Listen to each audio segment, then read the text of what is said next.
Buenos días, buenas tardes, buenas noches.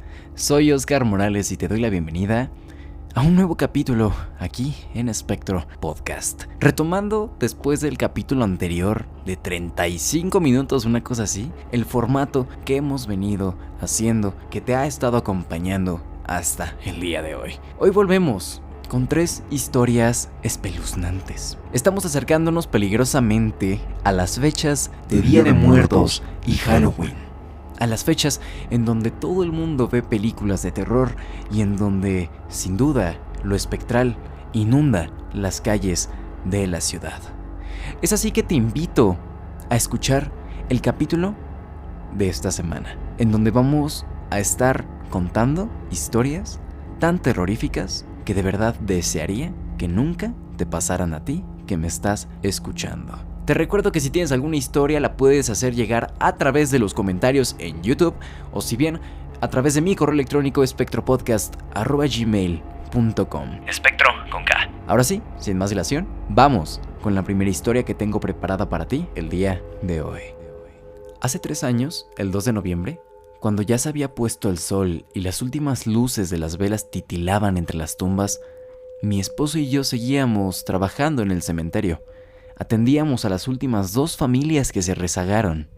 Y aunque ya era bastante tarde, decidimos quedarnos a dormir allí. Los trabajadores del panteón tienen pequeños cuartos donde guardan sus herramientas. Y no era la primera vez que nos quedábamos para no tener que andar en la calle a tan altas horas de la noche. Además de que estamos conscientes que ese día se hace un relajo en las calles por la pedida de dulces en algunos municipios. Esa noche, alrededor de la medianoche, cuando todo parecía calmarse, algo cambió. Comenzamos a escuchar un ruido a lo lejos. Al principio era apenas perceptible, un murmullo, pero poco a poco fue haciéndose más fuerte. Parecía el sonido de una fiesta. Música, conversaciones y risas, como si un grupo de personas estuviera celebrando no muy lejos de nosotros. Mi esposo, con una expresión de preocupación, comentó que para esa hora ya no debía quedar nadie en el cementerio. Las puertas habían cerrado ya y, si alguien seguía allí, podía meterse en problemas con las autoridades. Y si era algún trabajador, incluso perder su empleo. Los cuartos donde nos quedábamos estaban a escasos 12 o 15 metros de las primeras sepulturas, y aunque la música y las voces parecían venir de cerca, al salir al revisar, no encontramos a nadie. Dimos una vuelta completa alrededor de todo el panteón, pero no había nada, ni rastro de visitantes. Las velas que quedaban encendidas iluminaban apenas algunos rincones del panteón, pero el resto del lugar estaba envuelto en una tenebrosa oscuridad. Nos miramos en silencio, confundidos y nerviosos. Regresamos a los cuartos, pero el ruido no cesó.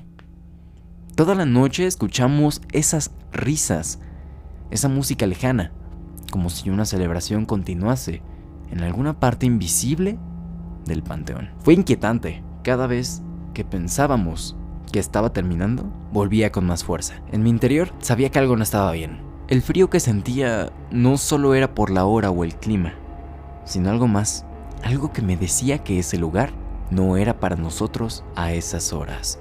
Desde esa noche decidí que no me quedaría ahí nunca más. Algo o alguien quería mantener su fiesta privada en el panteón.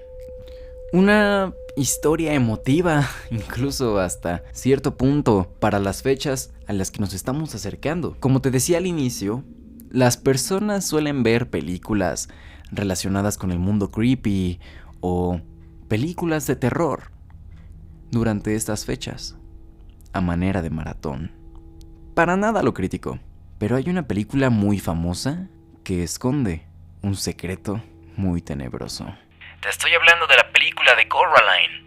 Esa que todos hemos visto, esa hecha con stop motion. Bueno, déjame decirte que esta historia no es original, pues está basada en el relato escrito por Neil Gaiman años atrás del estreno de esta película con el mismo nombre, Coraline.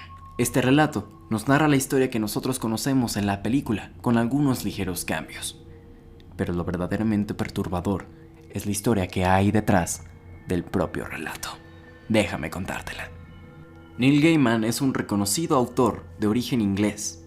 Él nació y creció en el condado de Hampshire, en el Reino Unido. Como ya te lo dije, su historia inicial sirvió como inspiración para la película que hoy por hoy conocemos como Coraline. Este relato tiene un origen más perturbador que la propia película, pues la historia que da origen al relato inicial de Neil Gaiman narra la historia de una abuela quien cuidaba a su nieta recién nacida, pues ella había perdido a ambos padres en un incendio, siendo la única sobreviviente. Sin embargo, la abuela era muy sobreprotectora con la niña, no la dejaba salir a la calle a jugar, ni la sacaba a dar paseos, ni la llevaba a la escuela. Esto generó morbo entre los vecinos, pues nadie conocía a la niña y tenían una gran curiosidad. Una noche, y sin el permiso de la abuela, un grupo de niños se metió a la casa únicamente para conocer a aquella niña de la que tanto se hablaba. Al entrar, solamente descubrieron que en el cunero había un cadáver totalmente calcinado. Un cadáver totalmente calcinado que tenía botones en las cuencas de los ojos. Ellos quedaron horrorizados completamente. Salieron de esta casa y al día siguiente le dijeron a sus padres para que llamaran a la policía. La policía llegó por la abuela, pues estaba escondiendo un cuerpo y no se sabía de quién era. Ellos se llevaron a la anciana a un manicomio, pues la dieron por loca y los tiempos eran diferentes en ese entonces. Y ella, en un forcejeo de no querer ser llevada, juraba e hiperjuraba que el alma de su niña vivía todavía en esa muñeca. Sin duda, una de las películas favoritas de las personas para ver dentro de estas fechas espectrales. Es sorprendente que esta historia, la verdadera historia detrás de Coraline, sea tan poco conocida comparada con la fama que tiene el producto creado por Tim Burton. Bueno, ahora, si me lo permites, te pido que me acompañes a la última historia que tengo para ti el día de hoy. Es enviada de manera anónima. Vamos con la siguiente historia de terror.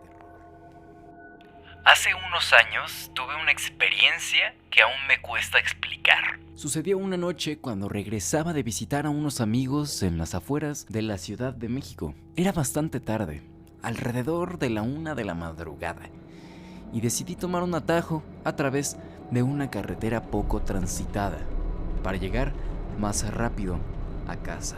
Este camino atravesaba una zona rural con grandes campos de cultivo y algunos tramos de bosque. Apenas había iluminación y las luces de mi coche eran lo único que rompían la oscuridad de la noche. Conduje por 1 kilómetro en total silencio.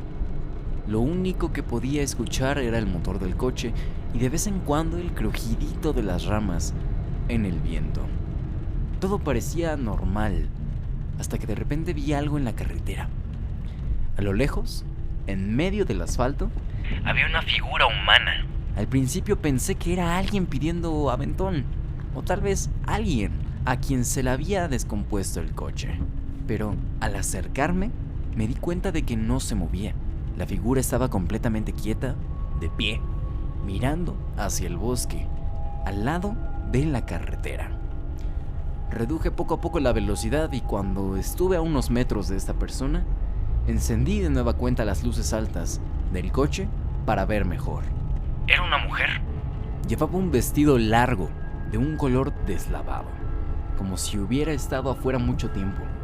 Su cabello estaba despeinado, cubriéndole parcialmente el rostro.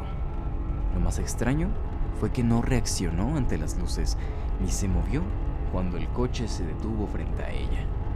Me quedé paralizado por un momento, intentando procesar lo que estaba viendo. La carretera estaba completamente vacía, no había ninguna casa cercana, ni luces que indicaran algún poblado o vehículo. La única señal de vida era esa mujer frente a mí, quieta, como una estatua. Toqué el claxon una vez, esperando que reaccionara. Nada. Luego, otra vez, más fuerte. Pero ella no se inmutó. La incomodidad comenzó a transformarse en miedo. Decidí pasar lentamente a su lado, manteniendo los ojos en ella. A medida que avanzaba noté algo que me heló la sangre. Aunque su cabeza seguía mirando hacia el bosque, su cuerpo parecía girar ligeramente, como si me estuviera viendo con el rabillo del ojo. Mi corazón latía con fuerza y no podía apartar la vista. Cuando estaba justo a su lado, en el borde de la carretera, su cabeza giró completamente para verme.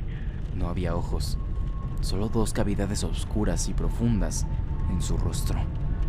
Aceleré de golpe. El miedo me invadió como una corriente eléctrica. Manejé sin mirar atrás, con la sensación de que en cualquier momento la mujer podía aparecer en el asiento trasero o a mi lado en la carretera.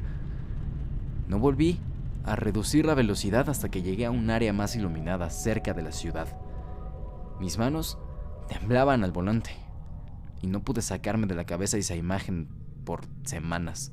Lo más perturbador fue lo que ocurrió al día siguiente.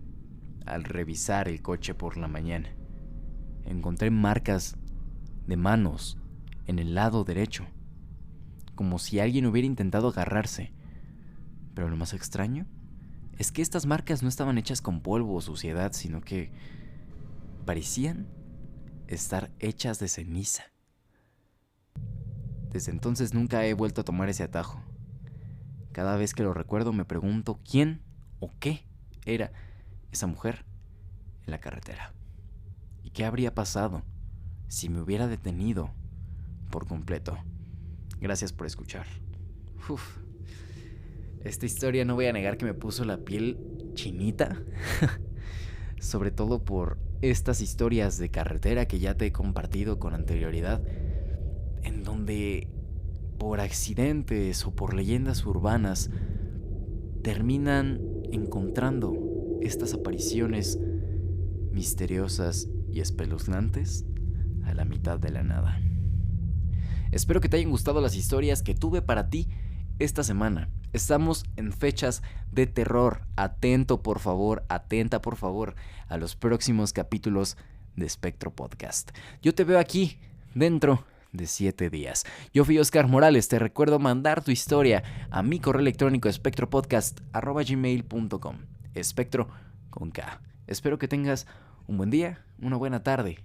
Y si es de noche, que tengas dulces, tenebrosos sueños.